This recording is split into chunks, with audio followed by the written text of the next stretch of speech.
Hello, big guy. You know, sometimes people need to use a little bit of logic. I mean, how can you be so dumb and still breathe? This one here, I think is looking alright. Oh, look at that reaction. Look at that. Look at the size of just a piece of her skin. Oh, come on, girl. Oh my gosh. And a bite from this snake will be worse than a fart under a blanket. Ow! The scales of the snake and the strength are absolutely immense. Hello everyone, Dingo here. Welcome to another video. We're in the snake room and I've got a bit of a problem. That's right. We got snakes. It's dry here. It's the middle of winter in South Africa. And our winters here in KwaZulu-Natal, South Africa, close to Durban, they really dry. So what happens is a lot of the snakes, they're shedding their skins. Shocking sheds. Shocking, awful sheds. There's more skin being shed here than a rabbi during circumcision day. There's just pieces. One of the snakes, Bushmaster, we're going to help that Bushmaster out. Look here. Just pieces of skin. There's a rattlesnake going off in the background. Pieces of skin everywhere. Black master. Oh, black master. Black-headed Bushmaster skin. All over the place here. Look at that. Now, what we're going to do, we're going to soak them. Putting them in water for a while helps them kind of get that skin a bit softer. Every one of these Bushmasters in particular, we soak every week. Look how ugly it's looking. Looking shocking. Look at that. Look at all that stuck skin on it. That's the problem this time of the year. So people might say, Dingo, you must keep it more humid in the enclosure. You actually can't keep it too humid in the enclosure. If the substrate is at all wet, what ends up happening is the snakes get something on their bellies. It's like these little brown spots, reddish spots on their bellies. And then what ends up happening is it starts rotting on their skin and they end up dying from it. So we soak our Bushmasters at least once a week like this. Try and just get the humidity up during the drier times of the year like this. Look at that, flaking off pieces. So we're going to soak this snake. We're going to come back to in about half an hour or so. Try and get the skin off. While we're doing that, I've got another Bushmaster I want to soak. It hasn't shed, but just in case it is going into the shed or into the blue, don't want all this nonsense happening. I've got a green mamba needle dew, green anaconda. They're all shedding. It's just shocking. All right, second black-headed Bushmaster. Like I said, this one isn't shedding now.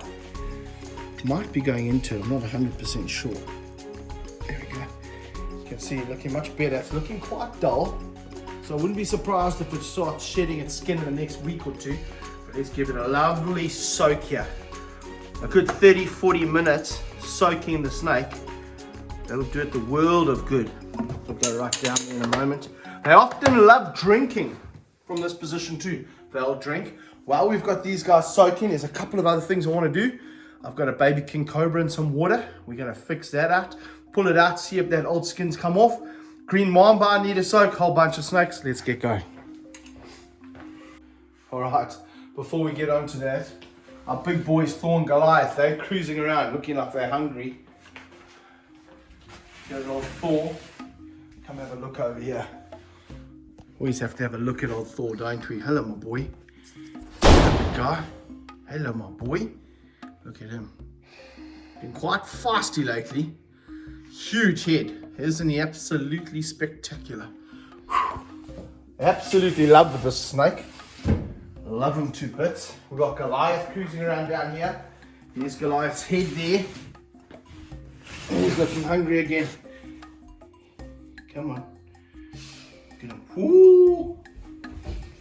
Where's his head? Coming through here. Come on, boy. Come say hello. There we go. You see him there. There's our big boy Goliath. Coming to say hello. Hello, my big man. Whew, he's a big, intimidating snake. He ate a whole carpet python last week. But he looks like he's ready for some more food. Speaking about king cobras, here's one of our juvenile kings. Have a look over here. Isn't that a pretty little snake? Still going to get its nice yellow coloration. It's also a Malaysian king. So it needs to change that color. Just want to see if its skin came off. That's why I was soaking it this morning. It's had a nice long soak. Over an hour of soaking this snake. Look at that, isn't that a cute little face? Beautiful little face.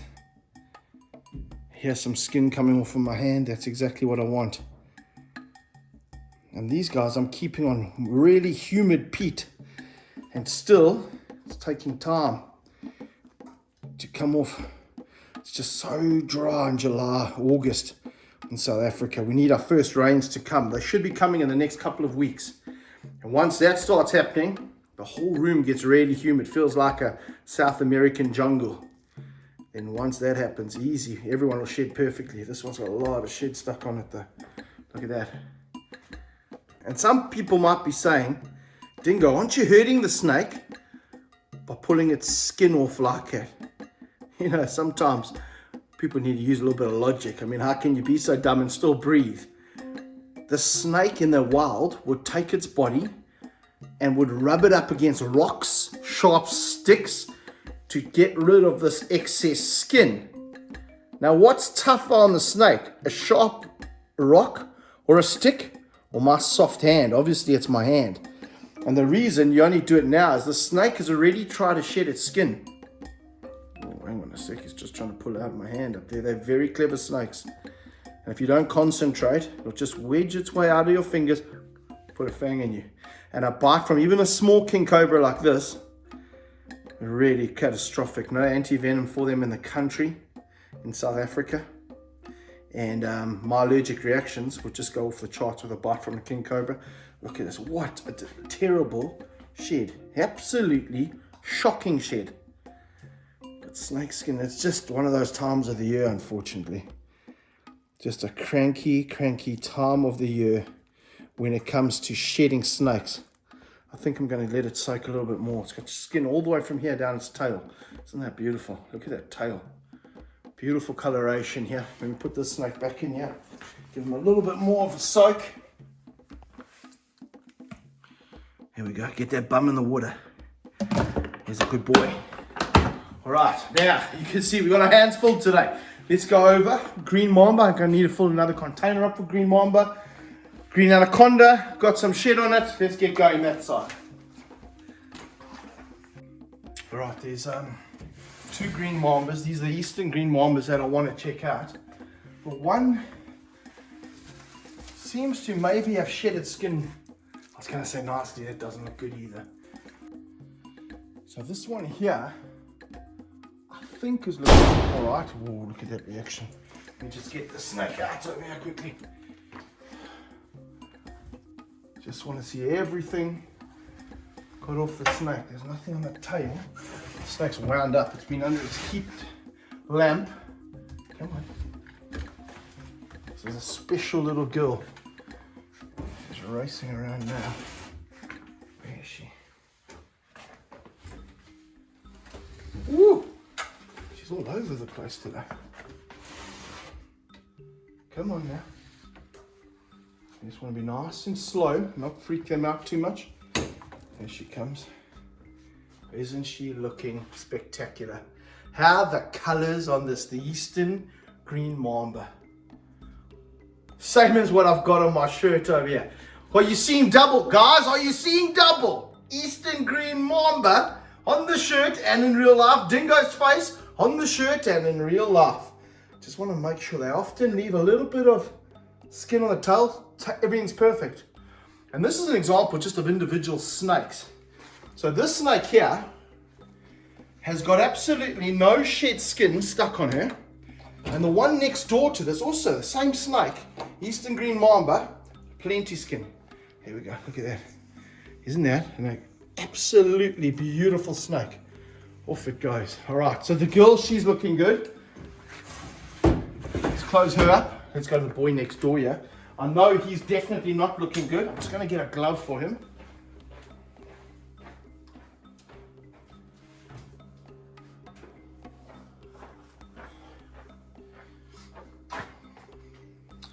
Okay, you can see already. Look at, there's a piece over here. That's fine, but I can see pieces all over him. So you can bring it right in here, Kirst. Let me just try and get him out of here. Come on, boy. Come on. He doesn't look nearly as pretty as this girl. Come on. Look at all that. That's what I'm talking about. Look at all the skin on here. I don't know if I said it earlier, but it's really important. Oh, you came back nasty. That we get the skin off these snakes. The reason I say that is old skin and old shed left on them can cause them problems, particularly on their tail. Their tail can actually, the end of their tail can start rotting off if it doesn't come off properly. You can see he's got pieces. Look how beautiful those scales are there where it has shed. Look there, he's got some blue in there. You'll find some yellow scales as well. Can you see that blue there? It was there. Look at that. There's a yellow scale over here. And it's a soft, velvety feel these snakes have got. It's like a velvet that you're touching. I absolutely love our mambas. Let me open this container here. It's going to have a nice long soak in there.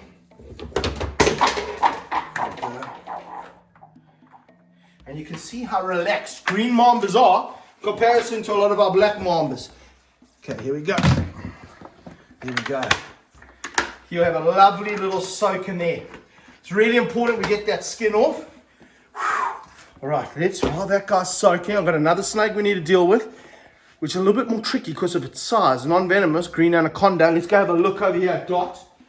Our green anaconda, you can see here, look at her skin. Pieces. Look at that. Look at the size of just a piece of her skin. And she's been lying under a heat lamp. And lying under the heat lamp will obviously dry her out a bit. And she goes in the water, comes under the heat lamp. Now she's gone all the way to the other side of her enclosure over here. The Bushmaster's out the way. Come and have a look at her here. There she is in there. And you can see, no biting, Dottie. No biting, my girl. No biting. Look at all this skin over here. That's the problem. And with her, obviously, much bigger snake.